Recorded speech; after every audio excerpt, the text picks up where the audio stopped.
Stop stretching that shoulder for a second.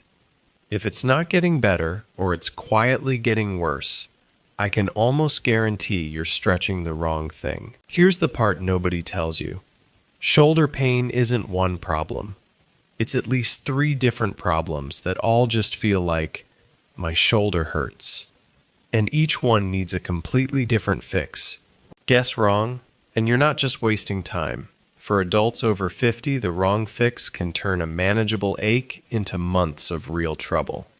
Struggling to reach a shelf, fighting to get a coat on, waking up every night because you rolled onto that side. So here's what we're doing today. 3 simple tests. No equipment. You can do them sitting or standing right now in the time it takes to watch this video. By the end, you'll know exactly which of the 3 problems you're dealing with and the safe, low-load exercise that actually matches it. Let's talk about why this happens in the first place, because it changes how you think about fixing it. The shoulder isn't built like the hip. The hip is a deep socket bone holding bone. The shoulder is shallow. It's held together almost entirely by muscle and tendon. That's what gives it that huge range of motion reaching overhead, behind your back, out to the side. But it's also exactly why it's so easy to strain the wrong part of it without ever knowing which part that is. That's the loop so many people get stuck in. Stretch. Feel a little relief. Then it tightens right back up, sometimes worse than before. It's not that you're not trying hard enough. Stretching was just never the right tool for what's actually going on. And here's why it's worth sorting out now rather than later. When reaching overhead becomes painful, people quietly stop doing it. They stop reaching for the top shelf. They stop pulling a coat on the normal way. That avoidance leads to stiffness, and the stiffness leads to more avoidance. Give that a few months, and a shoulder that was simply irritated can turn into one that's genuinely frozen, much harder to reverse. The good news is, once you know which structure is actually involved, targeted,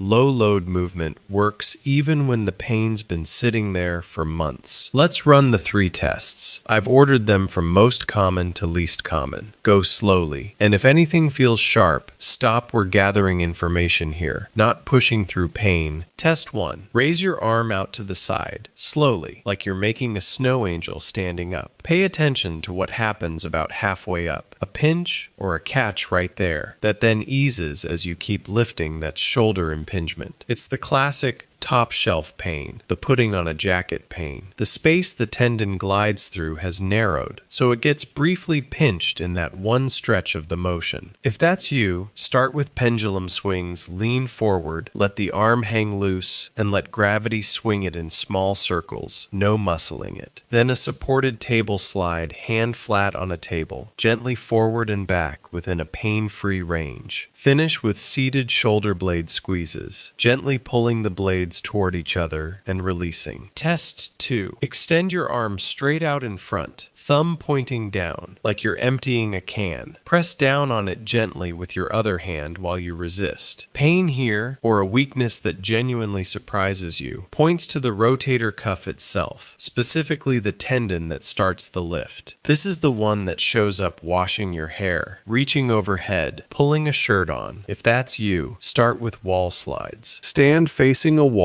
and place your fingertips, palms, and forearms flat against the surface. Keeping your forearms in full contact with the wall, slowly slide both arms upward. Only move within a comfortable range of motion. Raise your arms until you feel your shoulder beginning to resist, but don't push through pain.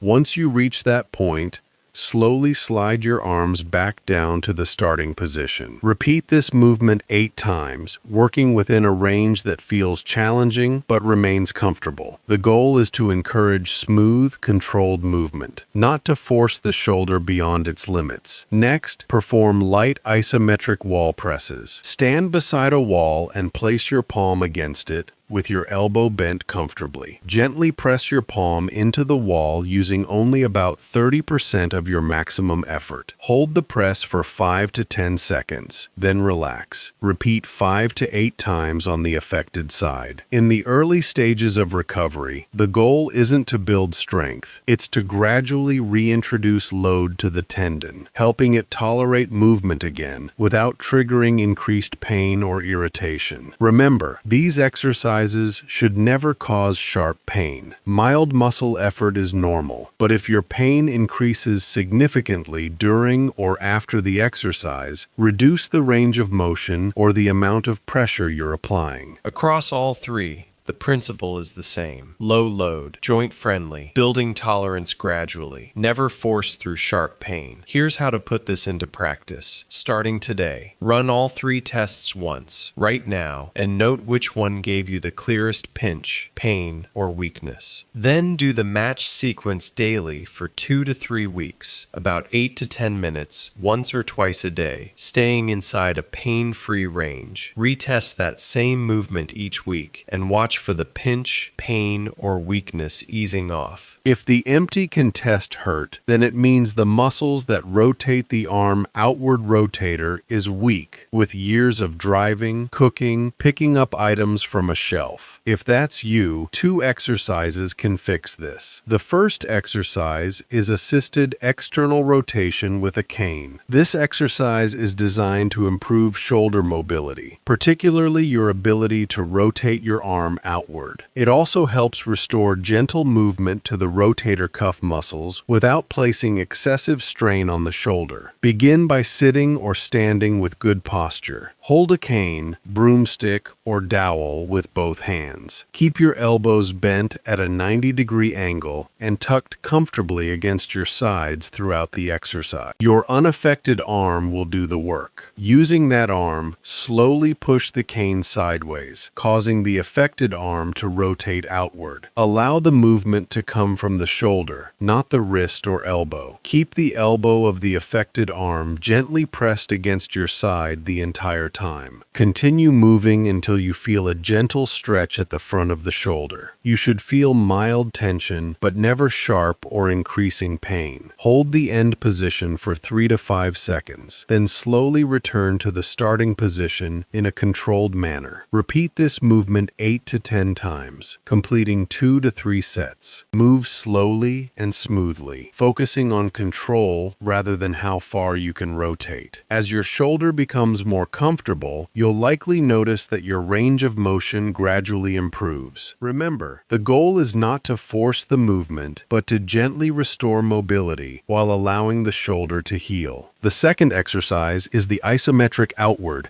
external rotation exercise, designed to gently strengthen the muscles that rotate your shoulder outward, especially the rotator cuff, while placing very little movement through the joint. It's an excellent exercise during the early stages of recovery from shoulder pain. Begin by standing beside a wall or a sturdy door frame. Bend your affected elbow to 90 degrees and keep it tucked comfortably against your side. If it helps, place a small rolled towel between your elbow and your body to maintain proper alignment. Make your hand into a gentle fist, or keep your palm relaxed, and position the back of your hand against the wall. Without allowing your arm to move, gently press the back of your hand outward into the wall. Use only 20 to 30% of your maximum effort. The goal is to activate the shoulder muscles, not to push as hard as you can. Hold the contraction for 5 to 10 seconds while breathing normally. Keep your shoulders relaxed and avoid leaning your body into the wall.